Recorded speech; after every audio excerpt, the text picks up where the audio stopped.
Selamat siang, anak-anak kelas 5. Terima kasih sudah berpartisipasi dalam penilaian harian KD 3.3 minggu kemarin. Selanjutnya kita akan mempelajari dua materi sekaligus, yaitu pelajaran 8 dan pelajaran 9. Singkat saja, Pak Pras juga tidak akan berlama-lama. Mari kita awali dengan doa terlebih dahulu. Dalam nama Bapa dan Putra dan Roh Kudus, amin. Allah Bapa kami yang Maha Kasih, hari ini kami akan mendalami kejatuhan bangsa Israel. Terangilah akal budi kami agar kami dapat memetik hikmahnya untuk hidup kami sekarang dan selalu sepanjang segala hidup kami. Amin. Dalam nama Bapa dan Putra dan Roh Kudus. Amin. Baik, pelajaran 8 kita mempelajari tentang kejayaan dan keruntuhan bangsa Israel. Kamu buka itu AKS Jamrutmu halaman berapa itu?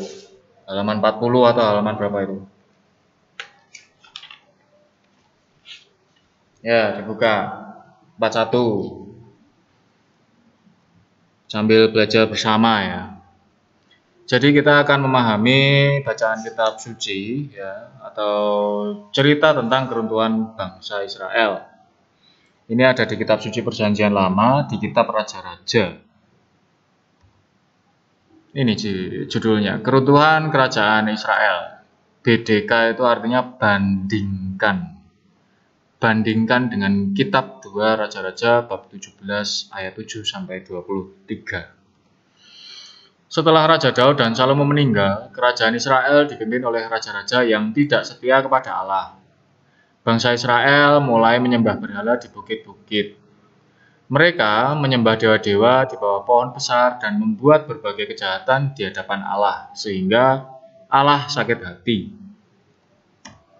Allah mengutus nabi-nabinya untuk memperingatkan mereka.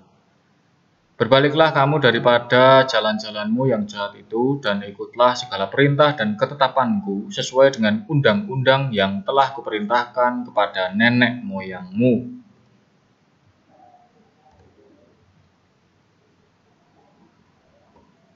Tetapi mereka atau bangsa Israel tidak mau mendengar Allah. Mereka menolak semua ketetapan dari nenek moyang mereka. Malahan bangsa Israel mengorbankan anak-anak mereka kepada para dewa. Bangsa Israel juga membuat patung Asyera dan beribadat kepada dewa Baal. Baal ya. Dewa Baal. Maka Tuhan memalingkan muka dari bangsa Israel dan membiarkan bangsa Israel dirampok. Mereka dibiarkan ditindas oleh bangsa Asyur. Dan pada pemerintahan Raja Yerobeam, orang Israel diangkut ke pembuangan ke Asyur. Kerajaan Israel runtuh dan mereka dijajah dan ditindas sebagai hamba atau budak. Inilah akibatnya jika berpaling dari Allah dan menolak Allah. Itu tadi sepenggal kisah dari kitab 2 Raja-Raja bab 17 ayat 7 sampai 23. Apa yang kita bisa pelajari? Nah, dari sini kita bisa mempelajari bahwa kisah tersebut menceritakan mengenai keruntuhan bangsa Israel, di mana pada saat para pengganti Raja Daud dan Salomo itu adalah raja-raja yang tidak setia kepada Tuhan. Raja-raja itu berpaling dari Tuhan dan menyembah berhala, tidak mau menyembah Tuhan kembali.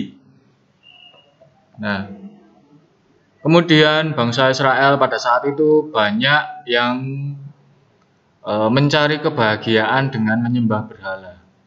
Jadi setiap orang bangsa Israel pada saat itu banyak sekali yang menyembah berhala untuk memperoleh kebahagiaan semu atau kebahagiaan kenikmatan sekejap. Kemudian atas pelanggaran mereka, Tuhan murka serta menghukum Israel dengan membiarkan bangsa Israel dirampok dan ditindas oleh bangsa Asyur. Itu kalau misalkan kalian nonton YouTube ya, itu ada sejarah kelam runtuhnya bangsa Israel, di mana bangsa Israel dijajah dijajah oleh bangsa Asyur, dijajah oleh bangsa Mesir, dijajah oleh bangsa Persia, kemudian dibuang di Babilonia, banyak sekali. Itu karena bangsa Israel tidak setia kepada Allah yang melindunginya. Maka, kesimpulan bagi kita, menjauhkan diri dari Tuhan berarti menjauhi kebahagiaan dari Tuhan sendiri. Karena Tuhanlah sumber kebahagiaan sejati. Harta, kekayaan, dan jabatan yang tinggi sering dianggap sebagai sumber kebahagiaan. Hal inilah yang dinamakan berhala modern.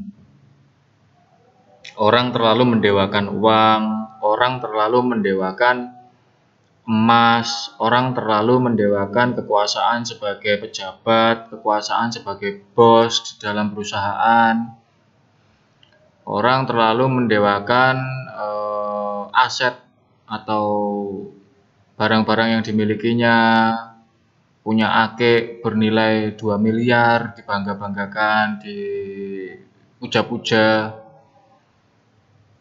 Ya, bisa naik ke puncak gunung yang tertinggi, menangis karena bisa naik ke puncak gunung yang tertinggi, tapi tidak menangisi orang tuanya. Orang tua yang bersusah payah, berkeringat mencari uang banting tulang, merawat ketika sakit, tidak pernah ditangisi. Tapi ketika bisa naik gunung atau bisa bepergian jauh di tempat yang indah, terharu, menangis. Ya, itu kan lucu ya. Jadi itu berhala modern. Ya, banyak uang, banyak emas, banyak mobil, banyak rumah, banyak perusahaan, tapi kalau tidak punya nyawa, sama saja. Maka jangan lupa mendekatkan diri kepada Tuhan, karena kita tidak tahu kapan nyawa kita diambil oleh Tuhan. Berhala yaitu penyembahan terhadap kekayaan, kekuasaan, dan kesenangan. Itu tadi yang Pak Pras katakan. Berhala akan membawa bencana bagi manusia. Ya, bencana. Ya, aku punya mobil Mercedes-Benz. Oh, aku punya pesawat kok. Oh, aku punya helikopter kok. Oh, aku punya perusahaan pesawatnya kok. Oh, aku punya negara yang punya perusahaan pesawatnya. Wes gitu terus. Gitu terus. Ya, tidak akan ada habisnya. Membanding-bandingkan dan selalu melebih-lebihkan apa yang dimiliki. Ya. Memamerkan. Itu ya seperti itu terus, tidak akan ada habisnya.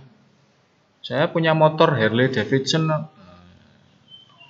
Ini loh, saya punya emas 24 karat 1 kilo. Wah, motor saya itu Harley Davidson lapis emas 24 karat. Wah, masih kalah sama saya. Mobil saya itu lapis emas semua. Mesinnya lapis emas semua. Wah. Oh, masih kalah sama saya. Saya yang punya tambang emasnya itu. Wah. Oh, masih kalah sama saya. Saya adalah pemilik negara yang punya tambang emasnya itu. Wah. Ini ya segitu terus. Begitu terus sampai kiamat gitu ya. Tidak akan ada habisnya. Maka kebahagiaan sejati hanya akan tercipta kalau kita dekat dengan Tuhan. Loh ya toh. Pak Pras tadi sudah bilang, banyak uang, banyak rumah, banyak harta, banyak perusahaan, banyak mobil, terus bajunya macam-macam, tiap hari nginep di hotel JW Marriott, ganti kamar, setiap minggu liburan luar kota, kesana kemari beli ini beli itu semua tidak akan ada artinya, ya, tidak akan ada faedahnya apabila kita tidak punya nyawa. Ya, itu. Jadi harta manusia yang paling berharga nomor 1 ialah nyawa. Baru nanti kalau punya nyawa bisa kerja, dapat uang, ditabung, yaitu buat beli makan, untuk anak anak-anaknya, untuk istrinya, begitu. Ya. Ya ada orang yang kaya dan juga bahagia, dermawan, itu memang ada. Tapi masih lebih banyak orang-orang yang mementingkan dirinya sendiri. Ya. Begitu. Kemudian itu nanti Pak Pras akan memberikan, ini kita lanjut ke pelajaran 9 dulu ya. Nanti. Ini itu tadi pelajaran 8, hal yang bisa kita ambil bahwa menyembah berhala terhadap kekuasaan, harta, dan uang itu sejatinya menjauhkan diri dari Tuhan. Lanjut ke pelajaran 9, Maria dan Elizabeth menanggapi rencana Allah. Mari kita simak video berikut ini.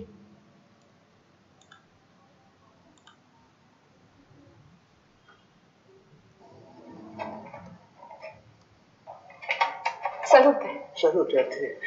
Purtroppo mio fratello Zaccaria non parla perché ha perso la parola. Sono passati ormai più di 6 mesi. Un giorno è entrato nel tempio e ne è uscito completamente muto. Continuiamo a chiederci cosa abbia visto.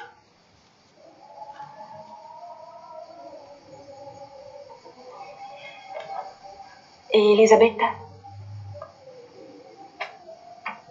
Elisabetta? Salute a te, Elisabetta.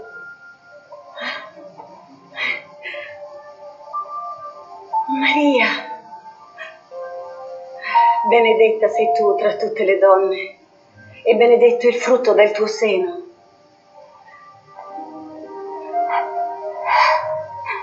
A cosa devo che la madre del mio Signore venga a me? Appena mi è giunto all'orecchio il suono del tuo saluto, il bambino mi è sobbalzato nel ventre per la gioia.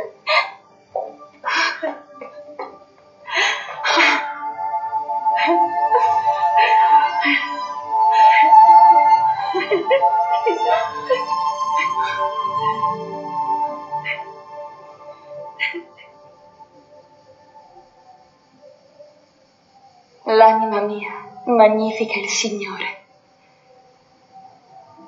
e il mio spirito esulta in Dio, mio Salvatore, perché ha guardato l'umiltà della sua serva. D'ora in poi tutte le generazioni mi chiameranno beata. Grandi cose ha fatto in me l'Onnipotente e santo è il suo nome. Di generazione in generazione la sua misericordia si stende su quelli che lo temono. Ha spiegato la potenza del suo braccio. Ha disperso i superbi nei pensieri del loro cuore. Ha rovesciato i potenti dai troni. Ha innalzato gli umili. Ha ricolmato di beni gli affamati. Ha rimandato i ricchi a mani vuote. Ha soccorso Israele, suo servo, ricordandosi della sua misericordia, come aveva promesso ai nostri padri, ad Abramo e alla sua discendenza, per sempre.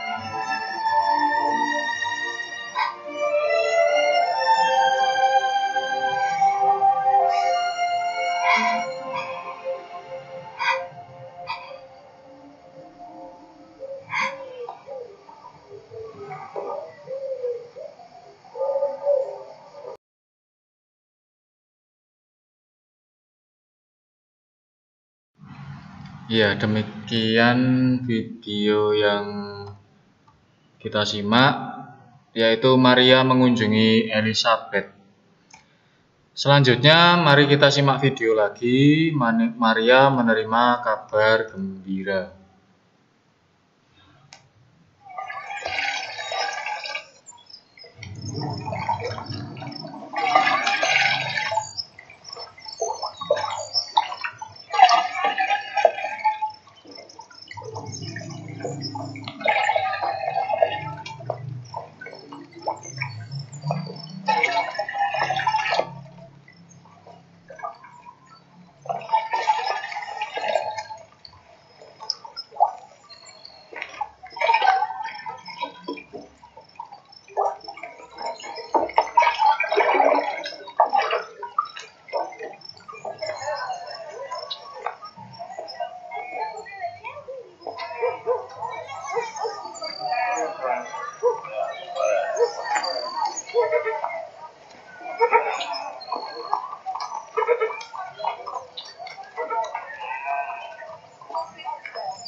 that art highly favored.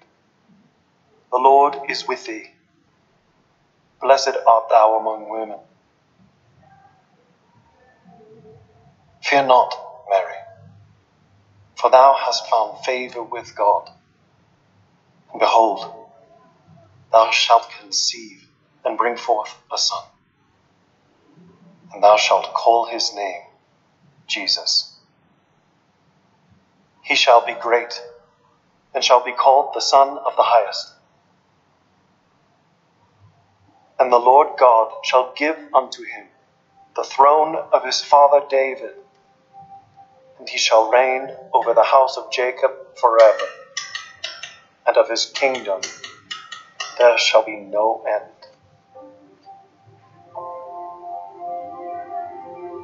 How shall this be, seeing that I know not a man? The Holy Ghost shall come upon thee, and the power of the Highest shall overshadow thee. Therefore also that holy child which shall be born of thee shall be called the Son of God. And behold, thy cousin Elizabeth, she hath also conceived a son in her old age, and this is the 6th month with her, who is called barren. For with God nothing is impossible.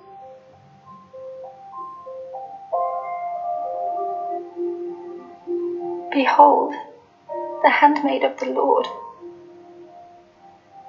Be it unto me according to thy word.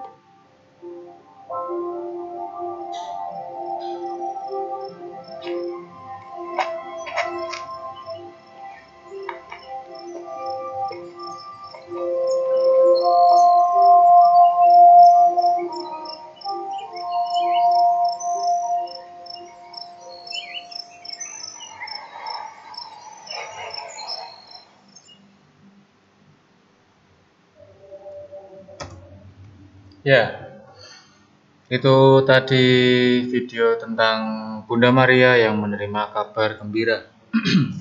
Kalau masih penasaran bisa searching di YouTube. Lalu apa yang bisa kita ambil dari dua video ini? Pelajaran apa yang bisa kita ambil? Ini dia. Keteladanan Maria dan Elizabeth adalah tawaran nilai bagi manusia yang berlaku sepanjang masa dalam mengimani Allah. Maria dan Elizabeth adalah dua pribadi yang sama seperti kita, sama-sama manusianya, sama-sama dilahirkan oleh ibunya, yang juga sama-sama mendambakan kebahagiaan. Maka sikap iman Maria dan Elizabeth tampak dalam ketaatan, kesetiaan, dan kerendahan hatinya. Terbukti ketika mendapatkan kabar dari Allah, mereka dengan sederhana menanggapi dan mengimani itu sebagai Allah sendiri. Mereka rela menanggung kedukaan ya, sebagai konsekuensi untuk memperoleh kebahagiaan sejati. Elizabeth yang sudah tua, disebut-sebut sudah tidak bisa hamil, ternyata masih bisa hamil. Ya, itu kan aneh ya toh. Pasti akan mendapat cibiran orang lain atau mendapat ejekan. Sedangkan Bunda Maria belum menikah tapi kok sudah hamil, pasti akan mendapat ejekan. Nah ini. Namun mereka berdua tetap setia kepada Allah. Jawaban Maria atas kabar malaikat Gabriel menanggung risiko yang berat, yaitu dikucilkan, dihina, ditinggalkan oleh Yusuf tunangannya. Kesedihan dan dukanya Maria simpan di dalam hatinya. Bunda Maria yakin rencana Allah akan terlaksana di dalam diri Bunda Maria. Itulah iman yang sesungguhnya. Maka iman sebesar biji sesawi itu lebih baik daripada orang-orang yang mengaku bahwa dia adalah kesayangan Allah ya. Baik, nanti Pak Pras akan memberikan PDF ya PDF isinya kunci jawaban lembar pengetahuan 8 dan lembar pengetahuan 9. Itu nanti kalian salin sebagai bahan belajar ya. Sebagai bahan belajar supaya tidak ketinggalan. Ya. Jadi jawabannya yang belum lengkap bisa dipelajari. Karena minggu depan Pak Pras akan memberikan PH penilaian harian KD 3.4 ya. Sebagai persiapan untuk PAS. Ya. Ini ada pengumuman. Minggu depan tanggal 23 November diadakan penilaian harian KD 3.4. Bahan belajarnya bahan belajarnya yaitu lembar pengetahuan 9 saja ya. Jadi mempelajari lembar pengetahuan 9 saja. Begitu. Itu untuk untuk penilaian harian KD 3.4. Begitu. Yang 8 tidak usah dipelajari. Ya diisi, disalin jawabannya biar tidak kosong ya. Diisi. Tapi yang digunakan untuk belajar penilaian harian KD 3.4 hanya lembar pengetahuan 9. Soalnya juga tidak lepas dari lembar pengetahuan 9. Begitu yang bisa Pak Pras sampaikan. Apabila ada yang kurang, Pak Pras mohon maaf. Mari kita tutup dengan doa. Dalam nama Bapa dan Putra dan Roh Kudus, amin. Ya Allah Bapa Maha Pengasih, hari ini kami hendak belajar untuk meneladani Maria dan Elizabeth yang taat, setia, rendah hati. Ajarilah kami untuk meneladani mereka agar rencanamu dapat terlaksana di dalam diri kami dan semua orang. Demi Kristus Tuhan dan pengantara kami, amin. Dalam nama Bapa dan Putra dan Roh Kudus, amin. Demikian yang bisa Pak Pras sampaikan. Terima kasih.